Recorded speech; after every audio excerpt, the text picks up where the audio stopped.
This is Car Guys Talk with Andrew and Tavarish.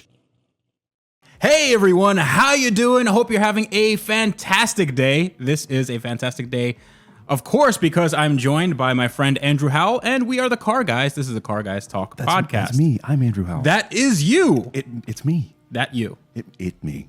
So this is the podcast where we talk about cars, car culture, and all that sort of stuff. Sometimes we go on topic, and we're going to do our best to try to stay on topic, even though, we'll see. So I wanted to talk about a few things that happened in my life recently. Okay. Right. So I went on a rally. A rally? And this is unlike any other rally. Right now, actually, the Gumball 3000 rally is going on. In full swing. And a lot of people are, well, a lot of the influencers, the YouTubers and celebrities and all that stuff, they're going on it. And it's basically like a race and party type thing. I was never into that. Yeah, I don't think I would be into that either. I'd be more into the racing, less into the partying. I'm not really a party animal. But it's not even, but it's a race on like public roads. I honestly, I think that when people put stickers on their expensive cars, it draws attention. It draws attention, but I think it somehow unlocks that thing in their mind that just makes them think that they are invincible. Like, just makes them think that they are, like, the rules no longer apply to them. Oh, yeah. Right, so... Listen, I have a livery. Yes. This is a race car. I have a number, sir. You don't understand. Your speed limits mean nothing to me. Okay? It doesn't matter. Double yellow? That's meaningless. I can pass in a short distance. I have a V12. Yeah. Excuse me. Have you seen the car? Look at my tires. No, but this is it's a problem on almost every rally because you have people like, well, I'm guessing the people that go on the Gumball and Gold Rush and Corsa Rally and all those things, like they're basically like races on the road, and you have to get there in a specific time. Or it's not even that you have to get there in a specific time. It's more like there's a unspoken competition between the people because they're like very high egos, very high bank account balances, and really, like, I could not care about that less. It's just one of those things where it's all flash and it's no substance. So I went on a rally that is none of those things. And it's the Dust Ball Rally. I think I've talked about this on the podcast before. Yep. But I actually went and did it. I gone and done it. You went there and did it? We're done did it. And I actually met my partner for the rally a day before the rally. Nice. Like, we've never talked on the phone before. Okay. So it's really weird. So it's this dude. His name is Jared Pink. Okay. And he works at a company in Atlanta called Speed for Sale, and they do a lot of like GTR Supras and whatever. Okay. So I got in touch with him because he sold me some parts for my Super build, like some intake manifold and a cylinder head and all that stuff. Do you think they get a lot of heat from the ATF? From the ATF. Speed for Sale? It's a drugs joke. Oh, drugs joke. Because the speed is a drug. Yeah. Right. That's the name of a drug. Speed is the deadliest drug. No, it's not the speed. It's the sudden stop. It's a sudden stop at the end. Yeah, that's what kills you. So, so he works at this place in Atlanta, and he helped me out, and he was really super helpful.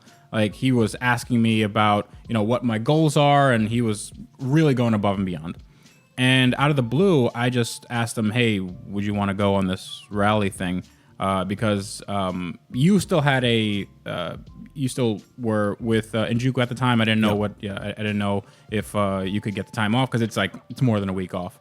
Also, my friend that said that he would go on the rally with me, my good friend from New Jersey, he basically backed out like a month before the rally. Frosted Flake. Yeah, Frosted Flake. So he backed out, and I was left without a partner. So I just asked this guy. I think I'm a pretty good judge of character. I don't want to toot my own horn here, but toot. Yeah, I was going to say. But go ahead. Toot. No, I think I'm a pretty good judge of character. And I said, hey, are you available from this date to this date? And he was like, yeah, let me talk to my manager. Yeah, my manager says it's fine because he's the manager. Do you want to do the rally? Do you want to do the rally?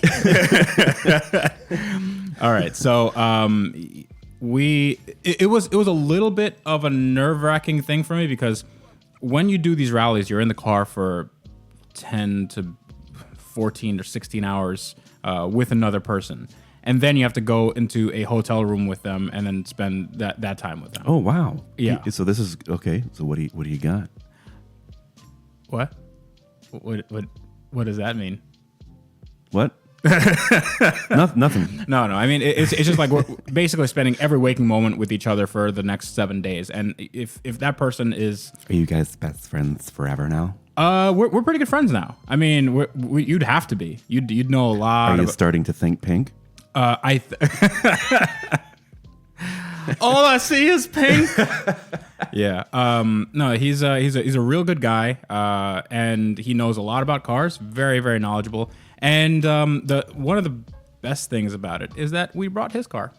I was about to ask, what kind of car did you do the rally? Yeah. So the idea was originally that I was gonna bring my Lamborghini. Right. And then I was gonna probably bring my Supra or bring the Bentley or something like that. None of those are finished yet because project cars sometimes take some time. Yes, they do. And the Supra was actually good to go. The problem is the Supra is a slow pile of crap. So it's extremely slow. But it's a Supra. But it is a Supra, but it would have been extremely slow. Yeah, but it's a Supra. It is a Supra, but it's not. It's not. It would have been like the slowest car at the rally by far, and there were like Volkswagen Golf TDIs. Like they would have. Are you saying your Supra is slow? My Supra might not be. It's the opposite of fast. I'm just gonna say that. So. Do you have any proof? I do. It's in video form, and it will be revealed to all at some point in the future. So, the car we bought, the car we brought. I say bought because I feel like it's a recurring theme with me. It was the cheapest in America. Well, it's not. You're not wrong. It was actually the cheapest Lexus ISF in America. Lexus ISF. Okay. Lexus ISF. So that's a 5-liter V8. 5-liter V8 puts out around stock. I think it was like 416 horsepower and 300 something torque. But he has some modifications. He has a tune on it, intake exhaust. He gave you some speed. He sold some speed to himself. Okay. So it actually was a very, very good car. Yeah. So he bought it for $12,900. It had when he bought it, it had 183,000 miles on it. Wow. And when we ran it, it had 194. So we essentially 200,000 miles on this thing. Dude, when I tell you this car drove like new, it drove exactly like. There's no creaks, no rattles. I mean, he has the suspension on it. He has RSR coilovers. Okay. But he lowered it half an inch, which on that car makes it look slammed, like absolutely slammed. Everybody was like, dude, that car, does it have bags? Are you going to drive like that? He was like, it's only half an inch. So one thing that you notice about the ISF is like from stock, it tucks the tire. Yeah, it's like it's so crazy low. That's so funny. So half an inch from that, it's like it looks like it's broken. And I mean, we did do a fair bit of scraping on things because there was a lot of bumps and whatever in the mountainous areas. But that car is just amazing. I've always loved them. It's okay. So it's so cool. Have you driven one? No, I've not. So they have a 8-speed transmission. Oh wow! It's an 8-speed automatic, and that's what year did those cars come out? 08, 09? 08, yeah. Wow. Yeah. Man, Lexus is always ahead of the game. And it's not only that the 8-speed came out; it was that they had a torque converter lockup from second to eighth, so it shifts super fast. It's like it's double clutch. Holy crap! So it shifts in 0.1 seconds. So it's instant. It's really it's imperceptible. All right. What I really like about that is that when you didn't need it to do the super fast shift, you just put it in automatic, and it was a regular automatic car. And we got on the entire trip, like with doing the hair on fire driving and all that stuff, we got an average of like 23 miles to the gallon. Dang. Because That's what I get in my ST. right. In eighth gear, at 100 miles an hour, you're doing, I think, like 2,500 RPM or something. God. Yeah, like you're basically idling at highway speeds. So it's a real good car. So I was thinking about maybe doing like taking a crashed ISF and putting that drivetrain in like an FRS. See that would that would be interesting. All right. Problem is, it's just hard to find them because they're really rare. Yeah, I know. So about this rally, it's the Dust Ball Rally, and it's set up by my friends Andrew Medley and Leandra Medley. That's his wife. They are out of Texas, and they basically set out to make a rally with all the greatest driving roads that nobody knows about. Nice. So it's not. I mean, there's some famous ones. I think we had a detour to Tail of the Dragon, but we didn't take it just because Tail of the Dragon, it's a little bit, I'm not going to say commercialized, but it's touristy. It's too mainstream, man. Too many people know about it. It's there's so much traffic on that Isn't road. Tail of the Dragon a good road? Not anymore, now that you know about it. Yeah. The dragon has been slain. Yes. Plus there's police presence and all that stuff. Yeah.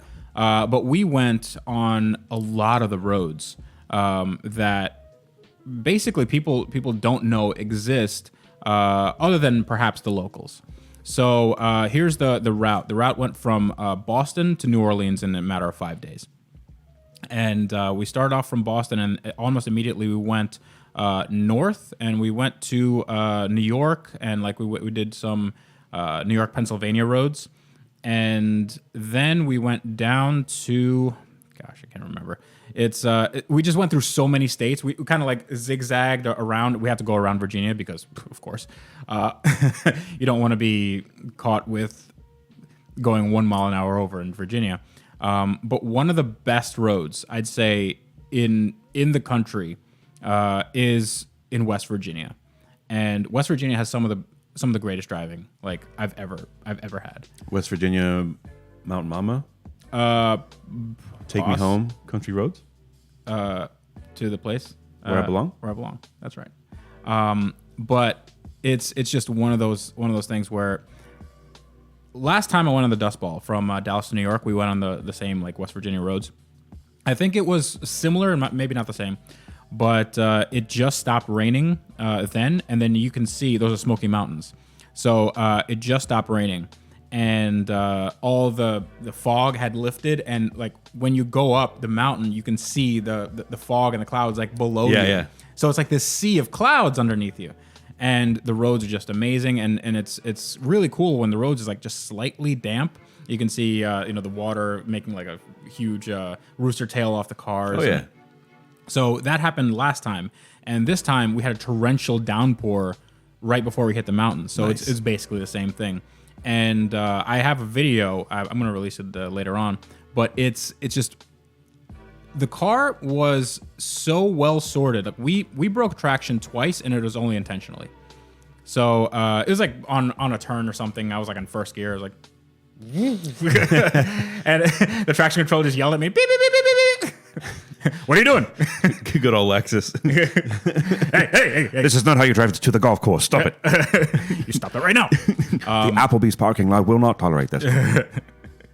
So, it was, dude, this car, it had really good tires on it as well. It had the Firehawk Indy 500s. Heck yeah. Dude, those tires they do not care if it's wet or dry or whatever. No, they do We not. push these things hard. And, well, not race pace, okay? I'm not going to say, when I say hard, I don't mean... Spirited driving. Yeah, just spirited driving. Yeah. Kind of heavy acceleration, heavy braking, that sort of thing, trying to have the most amount of momentum through a corner. Mm-hmm. So, it was those tires are amazing. Yeah, they're really good. I think Michelin's might be a little better, but it for that, like, it'll be imperceptiable. Yeah, honestly. for me, it's just bang for the buck. No, bang for the buck. It's you can't beat it. Yeah, unmatchable. Of course. But we also had like some pretty aggressive brake pads. Nice. So he had Carbotech XP12s, which are so aggressive. I mean, he put brand new rotors on before we left, and the rotors by the time we came back, they already had lip on them. They made a. It sounded like an old New York taxi. Like Okay. Yep. yeah, it was pretty bad. Like people were like, "Hey, what's wrong with your brakes?" Like, I don't know, man. It's That's just the sound they make when they're working. yeah. Like performance brakes are always going to make noise. They're not going to be quiet. Like what's wrong with your brakes? What's wrong with your suspension? Your car's broken. Why are you taking it on a rally? Like, but yeah, it was super aggressive. I don't give an ISF. So I was thinking if I put the ISF engine into like a Subaru BRZ, I can call it the BRF. The barf. The barf. Yeah. So I think that'd be fun. Or the ISS. The ISS. Yeah. The FRF. The FRF. Yeah. So ISBRFZFRS. Isoperverse. Yeah, so that was a wonderful experience, and we actually won something. What did you win? I've never won any. Actually, you know what? I'm gonna bring it. It's. Hey, you know what? I need you to bring it. You need me to bring it? I won. Wow. Boom. Look at that. Would you just look at it? Look at that. Okay, so this is the trophy for winning the gimmicks, and the gimmicks on the dust ball are. Excuse me. They are they're like scavenger hunts type thing. And what it is you have to answer questions on a sheet, and the questions get really cryptic, like to the point where you're looking for hours for some of these things. Okay. And it's like you're on this road, and then it asks you, what animal is next to the lady in the black headdress, and is she the tallest or smallest? Like that was one of them. And like you're just looking everywhere. Like what could that mean? Is it a a statue? Is it a painting? Is it something? And it ended up being like a painting, but on some guy's, like almost on his roof on a barn, like on a top of his barn. And if you looked away for a split second, you would have missed it. So we had to pull over and take a picture and all that stuff. Wow. Yeah, there was one that was there's always one on these rallies on like they make it specifically that it's just a pain in the butt. Like it's a huge, like this one is, it's the BS one. It's the one where they trick you. And there's always one. So this was after a pretty spirited day of driving, I'd say. All right. This was through West Virginia, and it might have been through West Virginia, but okay. So we were coming back, to Georgia. It was McKaysville, Georgia, and we were coming back. And one of the questions, the question that we got stuck on, was which of these boasts a Rolls-Royce engine? That was the question. No other context, nothing like which of these boasts a Rolls-Royce engine. So was it a bunch of planes in the side of the road? So that's what we thought. We thought, it could be planes, military, something, something like that. Maybe it's maybe it's a boat, or something like that. And dude, we looked for this thing for 4 hours. Like we went all the way down. So the way it usually works is that if you have a direction and then a gimmick and then a direction, it is that gimmick is going to be between those two directions, right? So if you got to this one, then you went too far, but it can't be before this one. So we started looking, and the space between this direction and that direction was about an hour and a half. Okay. Yeah, on a highway. So we got on the highway and we drove for an hour, scanning everything. We went to like military surplus. We looked at Google Maps. We looked at we're literally trying to find this everywhere, and we could not. And like we got to the next one, and then we tried. Well, we pulled off to get gas, and they're like, "Are we gonna just like throw in the towel, or are we gonna kind of go for it?" And we're like, "Oh, let's go for it." So we went all the way back. Oh my gosh. Another hour and change. And we went all the way back to the beginning, and then we just got out of the car and started looking around the town in McKaysville, Georgia, this small town that had like one street on it. So we looked and we saw that there was a train station. Ooh.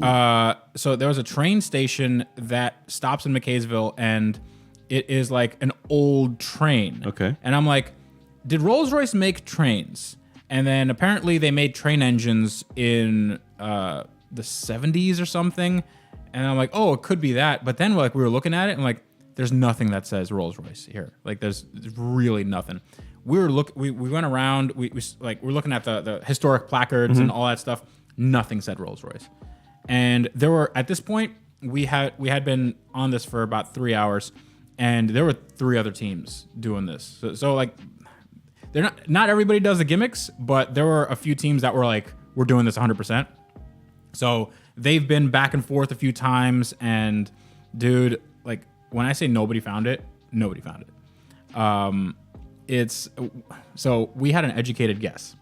And Jared came up with it, but it's like, it's one of those things where you know it's wrong, but you should get a half a point for effort. So we found a monster truck.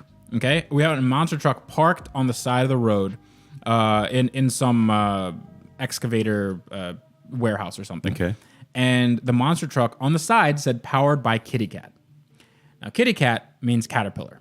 Yes. Okay, so Caterpillar like tractors. Rolls-Royce made the Meteor engine for World War II. Okay, that got bought by Rover. Rover purchased that engine from Rover sold that engine to Perkins, and then Perkins sold that engine to Caterpillar. So when it says powered by Kitty Cat, it's really powered by Rolls-Royce, and that's the answer we put, and that was wrong. Oh wow! but you can see why that's like, it's like, Kevin Bacon is in there somewhere. Degrees of separation. Yeah. So that was obviously wrong because you wouldn't be able to know that without Google. Yeah. So we were really like, nobody got it. Everybody like kind of went home with their tail between their legs, like, oh come on, I really want to know what it was. It could not have been there, and it turns out we were right. It wasn't there. That was the one that they tricked us, because about a mile before the turn for the first direction, this gimmick was out of order intentionally. So about a mile before the turn, there was like a military installation type thing. Right. And one of the things, it's called a ferret. And the ferret, it had a big kind of placard in front of it, says powered by Rolls-Royce. Oh, man. So there's like a submarine and stuff. And, I saw it. I saw these things. And I said, hey, we should like stop off. And then we're like, no, it can't be this because it's before the turn. And it just never occurred to us that this was intentional. So that was, at first I was like, oh, that's, you get a little mad. And then you're like, well played. Like, well played. I like that. It's you throw a curveball at it was fun. It was fun. But we ended up winning other than that, we ended up winning the gimmick rally, and this allows us to go into the next one for free. That's awesome. Yeah, so it goes from Santa Fe to San Francisco. It's a really heavy coupon. It is. It's gonna be weird. Kind of redeeming this. Here, it broke. Yeah, but it was such a good experience. I mean, you did have the people. There are going to be people that always want to go to 1,000,000 miles an hour all the time. Yeah.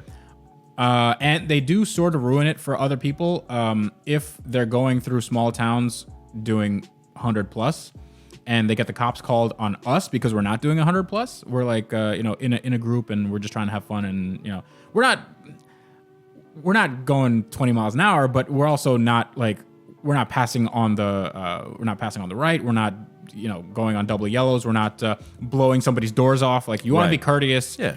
And in a lot of these places, you don't have there's nobody on the roads. So if you have enough space between you and the car in front of you, the only person you can hurt is yourself. And I think that's with the car that we had, it was totally a risk we couldn't take. But some of these other guys, like they can pass on like a blind hill, up a hill, 4 deep, and like that gets a little sketchy. Yeah, that's dumb. Yeah, so those people usually don't get invited back. Or one guy actually, he got arrested for evading the cops, and he was taken out right there. Good. Yeah, he was. Yeah, they told him like he got bailed out. He's like some young kid with like a really really fast car, and yeah, they told him you're not gonna go on to the next day. So too bad you got to get a flight out. That's what you get for being a dummy here. Of course, yeah. So that was my experience. I mean, I have a video about it, and with all the details, especially with the car. The car is amazing. Heck yeah. I think anybody that's looking for a 4-door sports car, that is a 4-door sports car. It makes so much good noise. It sounds like my old Aston Martin. Oh wow. It's very, very loud, and it has this weird thing when you redline it. It almost takes a breath. It's like wah, bah. It doesn't. It shifts quickly, but it has like a weird like lull where it doesn't do anything, and then it just hits the next gear. It's really cool. It's very, very unique. But I think it's time to answer some of y'all's questions. If you wanna ask us questions, you can do so at our social media. That's gonna be down below. Let's see what we got. I asked a few questions on Twitter, and I asked a few questions on Instagram. Right on. So if you would be so kind to ask the questions, and let's see. I wish we were a little more prepared. Oh, Salamandrin asks. What? Yeah. Okay. Huh? What? So Alejandro wants to know most embarrassing car experience while already on YouTube. All right. While already on YouTube, I'm guessing that this is a post YouTube. Maybe it's. Oh geez, I see. I don't rank any experiences as embarrassing because I feel like every experience can be embarrassing in some respect. Sure. Yeah. But I'm not sure. Maybe it could be like some failure of like a build of mine. Maybe you know what? When I'm wrong on a build, or when I use like wrong parts or do something incorrectly, that tends to be embarrassing for me just because I'm like, I should have known better. I could have Googled this. Yeah. I'm not sure what specifically there is because, as we know, I'm never wrong. But Yeah, me either. it's weird, right? Yeah, it's really weird. Dude, what's it like for other people? I don't know. They're constantly wrong, but we're never wrong. It never, yeah. I don't know, man. But I think probably, geez, I mean, I'm really drawing a blank here. Maybe when I was, you know what? I'll tell you. When I was doing the clutch on my Lamborghini, and I was using the factory service manual, or what I thought was a factory service manual on the internet, and it said to tighten to 51 foot-pounds, and I put everything on, and then I tightened it, and then it just snapped. Yep. It just snapped, and I had to redo everything. And basically, people were like, "You can't do that at 51 foot-pounds." Like, well, clearly you can't, but I'm saying that that's what it said. I love how they leave comments like that as if they're like helping you as it's happening. Yeah. Oh yeah. Yeah. You should try to get another bolt. Like, oh, thanks. I did this a week ago. What you should have done is Yeah. What you should have done. Well, thank you very much, Alejandro. Wish you luck on your YouTube channel, and hopefully we can do something sometime. Yeah, hopefully your YouTube channel becomes successful. That'd be cool, I guess. Yeah. I mean, we all have dreams. So, There's this other guy, Chris Fix. Is that Chris Fix? Is that his last name? I don't know. Okay. What's Some he small saying? YouTuber. What was the hardest thing you ever worked on, installed, or fixed in a car? Audi A6 2.7T starter. That's Service carrier position? service carrier position, buddy. man. Oh yeah. That's got to be the hardest thing. You know what? No, that wasn't the hardest thing. The hardest thing I've ever done was probably a Maxima transmission. It was an 04 Maxima that I installed an engine on when I was still in New Jersey. I was just like doing work. Back in that Maxima game. Yeah, back in the Maxima days, and yeah, with my Maxima ways. Yeah, Maxima man. with a Maxima plan. Puts his oil in his Maxima pan. Swapping in that Maxima Tran. So he had this guy, he heard of me on the forums, and then he decided to tow his car. Like, he had his car dropped off at my house. He lived in like Maryland or something. Oh, okay. And I got a cheap engine for him, and I think I charge them like $500 or $600 or something for an engine swap. So you can see how much my time was worth. Yeah. Because the engine swap in your driveway takes a while. Yeah. So I did this engine swap, and then I go to start it and it just clicks. It just like it doesn't want to do anything. I'm like, oh crap, what's going on? So that's when I realize that the automatic transmission, the torque converter. So the torque converter on when you put it onto the input shaft, there's an input shaft on the transmission itself. You have to put it on the splines, but then you have to wiggle it and then wait for the second clunk. Sometimes there's a third one. Yeah, because it has to go into. There's not only the torque converter itself, but there's like also an oil pump like internally. So you have to make like a click and then a click, and sometimes there's a third one. I did not know this. I thought it was just a click and then that's it, and then I installed it. So what happens is a lot of times if you bolt everything on and tighten everything down, then you can destroy the oil pump, and that is bad for a transmission. Is it? It tends to be. Gotcha. It tends to be bad for a transmission when you destroy its oil pump. But what happened was the car just like, since it was just putting pressure on the torque converter, it just wasn't allowing the crank to spin at all. So what I had to do was, before the guy got there, I had to take off the transmission, reseat the torque converter, and put it back. But the problem is, it was raining hard. I had no cover whatsoever. I'm just in the front yard of my parents' house, and I was just doing this transmission, like trying to bench press it. And automatics are kind of heavy. Yes. And they're dirty. And my friends came over. They said I look like a sad wet dog. Like, it was just because rain is just going everywhere, and you're like, I gotta finish this. Yep. And thankfully, everything went, like, I didn't destroy any oil pumps, no cracks, no leaks or anything. And I was like, oh, fine, this is the last time I'm doing this. But I learned a lesson that day, and it was extremely miserable to do it. So that's the worst one. I mean, there's probably more bad ones. I got one. Oh, do you? I got one. Okay. This is back in my RX-7 days. I was driving to work, and I was on 95 North, and all of a sudden the car, I went to downshift, and it was stuck in fifth. Ooh. I pressed the clutch, and it just wouldn't move. Wow. So I kept it in fifth, coasted off, had the car towed to my buddy Coulter's house. Shout out to my buddy Coulter. You can start it in fifth. It has plenty of torque, that car. So it ended up being the pilot bearing. Oh, okay. Yeah. So a similar situation in the rain in the winter in North Florida, which I'm not gonna like. It's so cold, but like it's 50 degrees and raining. That's cold. No, it's pretty cold. That's cold. Yeah. So not for me, but for some people, yeah.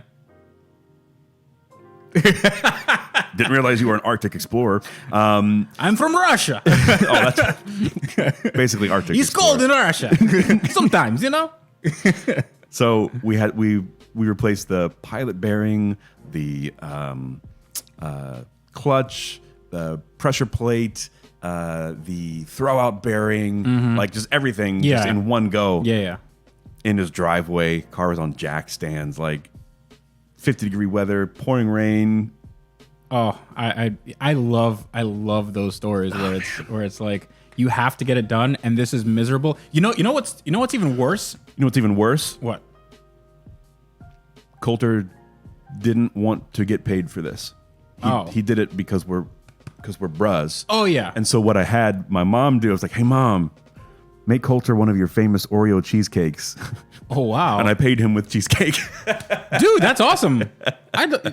That's totally fine. I would listen, if anybody wants to pay me in an Oreo cheesecake, then that's certainly on the table. I am not going to say no. How do you feel about corn chowder? Less enthused. Really? Yes. Okay, because I'm going to tell you right now, my mom makes some killer corn chowder. I'm sure she does. Oreo cheesecake sounds a little bit more palatable. All right, that's fine. But one of the worst things that about those experiences is not when you're doing them, because when you're working, it's almost okay. Like, No, it's not. No, I mean it's miserable and you hate it and you don't like it. But what's worse is that when you go take a break, you go inside where it's warm and nice And dry. You get something to eat, and then you calm down a little bit, and then you're like, okay, let's finish this. You go outside and like, oh my God, this is way worse. This is so much worse. Why were we out here? Well, like the part that I hated the most was actually putting the transmission back on. Oh yeah. How'd you do it? Did you bench press it? Yeah. Yeah. And I was like, you know what? I'm gonna do this because you have helped me so much already. Of course. Like I'll volunteer for this. Like I got this. Oh my God, it was miserable. It was so bad. I've done. It was resting on my chest. I'm like. Yeah, so you have to do this thing where you wiggle under the car. The transmission is on your side. You gotta slide it, Yeah. and like like the some of the bolts and stuff are like catching my titty, like It's scraping, and then it's crushing my sternum, and I'm like, I got this, and then like it's almost lined up, and you're like running out of steam, like, and then you're like, you just gotta wiggle it. So you kind of use your leg muscles. You're like you're using muscles you didn't know you had, and your back is just covered in dirt, and there's like an ant in your butt. Not only crack. that, it was like all the filth and like road grime is dripping onto your face and all over you because it's raining. Oh, and yeah, like the ground is saturated in gear oil because you wanted to replace that while it's out. You might as well go ahead and do it. It smells horrible, and then the trans starts leaking just a little bit. Yeah, and then. But when you finally get it in there, it's such a relief. When it just goes clunk, it's like, oh, thank God. And you're like, okay, do some bolts up so I can let go of this. Just put one bolt in, like one bolt. Oh, that's good. That's good. The end is near. I remember doing that on my back from my Lexus, and then I did it at my friend's shop, who has a lift. Oh yeah, who has a lift and a trans magic, jack. The magic, dude. We did it like the entire. When you feel like you're in one of those mechanics like TV shows. Yeah, like Car Guys, or what is it, the Truck You or whatever on Spike TV. Yeah. You're like, they make it look so easy. And then you just take off these bolts. Well, they're a little rusty. The car has been sitting in a field for 60 years. But just hit it with some WD-40. Okay, and there we go. Like this never happens. That's never what goes on. Yeah, and we ended up doing it in 2 hours. Like we just swapped the trans and the clutch in 2 hours. And on my in my driveway, that would have taken all day. Yeah. Like a week straight of me just crying and just getting the strength to because you don't have the right tools. You got to rig something together. Oh yeah. You have to have like this weird small jack to jack it up, and it's called a bottle jack. I'm not sure if I trust something that holds 2 liters of Coca-Cola to lift up my entire car. Like, how many jacks you got? Like, well, my mom has one in her car, like the scissor jack and stuff. It's horrible. So yeah, those are really, really bad. Really bad experiences. You just got to keep repeating to yourself, I love working on cars. I love working on cars. I love working on cars. Yeah. At some point, why am I even doing this? Like, this is stupid. Yeah. Like, it never, anytime you do anything to your car ever, it's never going to work out. So that's the life lesson for today is never do anything to your car. Yep. That's right. Don't touch it. Yeah, don't take it to the dealership. Yeah, always. No, and then you look at your bank account, like, oh, that's why. Yeah. That's why I did it myself. Okay. That makes sense. Yeah, You say that while crying. Yeah, you say, "Oh, I don't have any money," and the job that I need to go to make money, I can't go to because my car's broken. Yep. All right, so that is going to be it for today's episode. Hope you guys had a great time. I certainly did, reminiscing about really horrible experiences with cars. Oh yeah. But tune in next time when we talk about more car things and.